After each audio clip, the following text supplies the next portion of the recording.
With rivers still rising, frustration is growing where this dam in Moore County, North Carolina, with a hole the size of a fire truck, is prompting mandatory evacuations. If I die, I want to die at home. I don't want to die somewhere else because a man told me I couldn't stay at my house.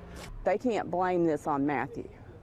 It didn't help the situation, but that dam is the problem and the reason we're evacuated right now. But officials maintain the torrential rain from Hurricane Matthew is to blame, that multiple rivers across the state continue to swell to record levels, flooding entire neighborhoods and leaving thousands in need of rescues, many of them now in shelters after losing everything. We don't have nothing, no clothes, no shoes, no nothing. The governor says this is the worst flooding the state has ever seen, warning residents the danger is far from over. If you're living below Wood Lake Dam, you need to get out.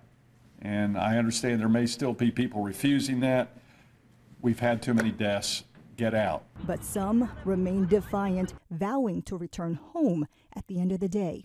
I'm going to get home one way or another if I have to walk on water like Jesus. Well, according to officials, until the dam is inspected and deemed safe, residents will not be allowed back in their homes.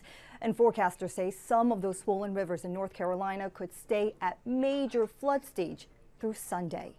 Elizabeth Herr, ABC News, New York.